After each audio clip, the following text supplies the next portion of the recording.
morning all. So my presentation will be about 20 minutes. You actually have 20 minutes. I'm so sorry. Yeah. I know. You didn't tell me that. Thank you. So it's the overview of the digital switchover. And next slide, please. I will mention very briefly what are the definitions, even if I'm sure that you all know about it, and what is the DSO, digital switchover, and digital dividend benefits and costs, the DSO status around the world, the 700 megahertz and 8 megahertz band at the digital dividends, especially in region 1 and some other regions. And also the fifth slide, I leave it to you. You will find there useful links to have more information, definitions about recommendations and handbooks, etc. The previous one, please. Yes, so the definition of the digital switchover. So the first step would be the simulcasting. Even if there are many countries that that achieve the DSO by switching off right away the analog and switching on the digital, but most experiences show that the simulcasting was the easiest and the smoothest way to go ahead, which is to establish the new digital services on temporary frequencies, and if required, operate both analog and digital services for a period of time. So sometimes these digital assignments that would be used are only on a temporary basis. And then the switch off the analog services when the country ensured that the coverage is the percentage that they wanted. Normally it goes from 90%, 95% until 98%.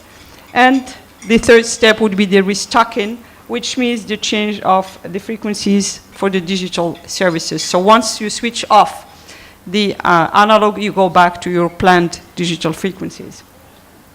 Some definitions concerning the technical or the techniques that can be used for the, for example, the digital video compression.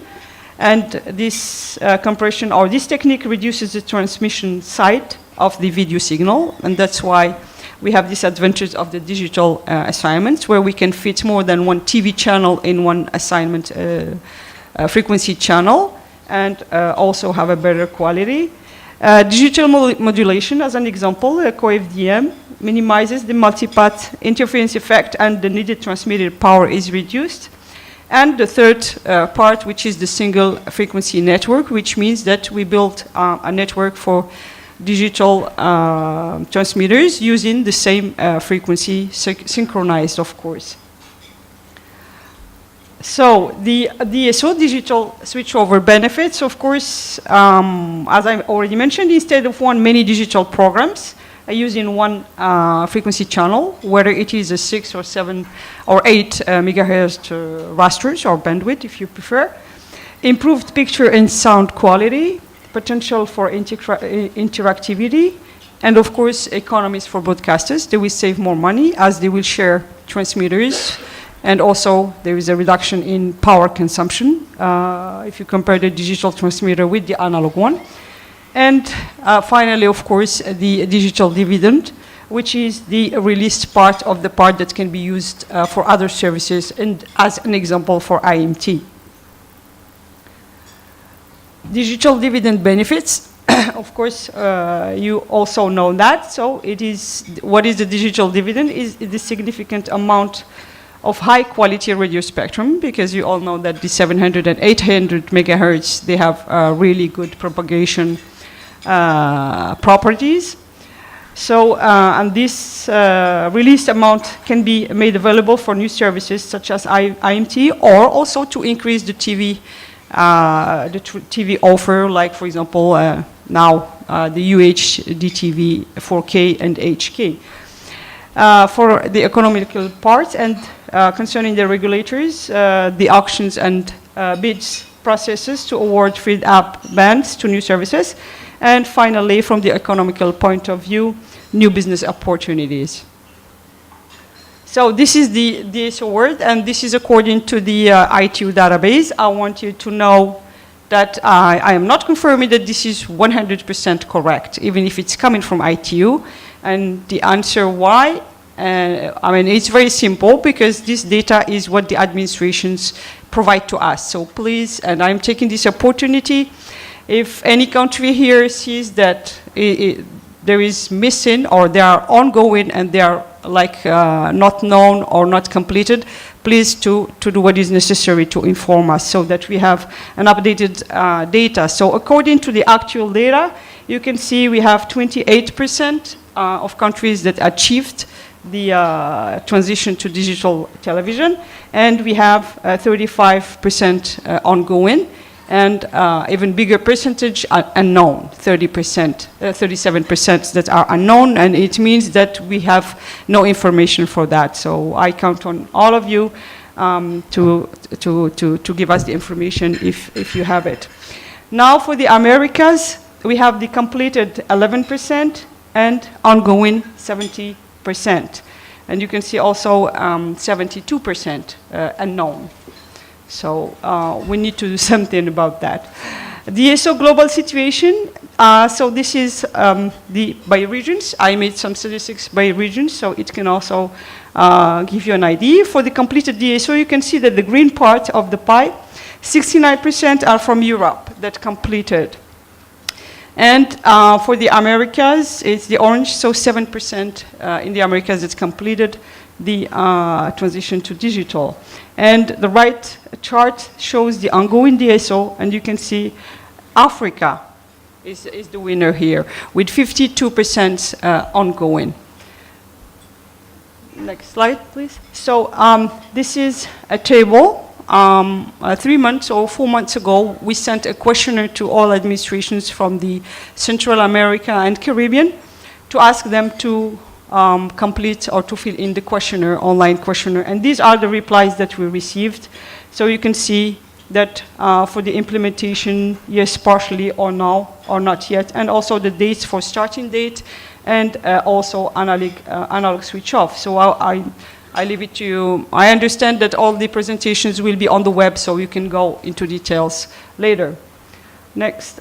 And this shows the terrestrial television penetration in the Caribbean. This was taken from CTU, the Caribbean Telecommunication Union. So you can see the percentage of the penetration of terrestrial television in the Caribbean. These are the statistics to show you also what are the assignments that are recorded in the MIFR.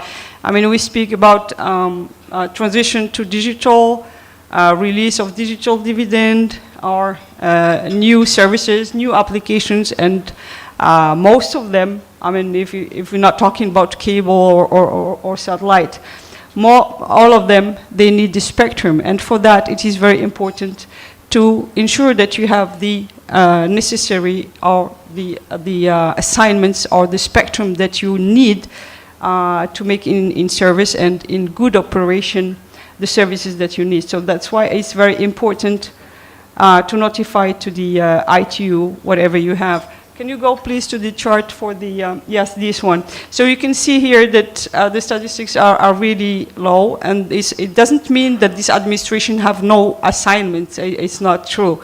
It just means that this administration do not notify to the ITU. So please, the address, email will be also at the end, and if you need any questions, how to start to notify, how do I ensure that my assignments will be recorded to ensure that the licenses that you will give to the operators will not have to suffer from any interference from neighbors or others, please let me know. So this is to show, just as an example, the DSO costs in Europe. So you can see the countries and also the different costs or amount that it had to be paid for the transition to the digital television. So you can see that they are rather a big amount. However, next slide, if you see, for the next slide, you can see that by going to the digital television, they could be able to release, starting by the 800 megahertz to the mobile operators, and you can see here the amount of auctions in euros. So if you compare the two tables, you know that it is a really good operation. So next slide. Examples again of the 700 megahertz, because you know that specifically for region 1 they started with 800, and then after the WRC 15 they could also start releasing the 700. I made two examples. They are not unique, but just a choice, France and Germany, and you can see that already in 2015 for France, for the 700 megahertz spectrum auction, it raised 2.8 billion. So they are still working on that by increasing the compression, of course, because they need to squeeze more the TV channels to be able to release the 700 after having released the 800. And for Germany, same time, so same thing, sorry. They were using DVB-T, and now DVB-T and MPEG-2 or MPEG-4 in some cases. Now they are having the second transition, which is to DVB-T2 and the HEVC. Next slide, please. So these steps in general to release the 700 or 800 megahertz and how to ensure the continuity of digital television. So you can see at first the digital terrestrial television service requirements.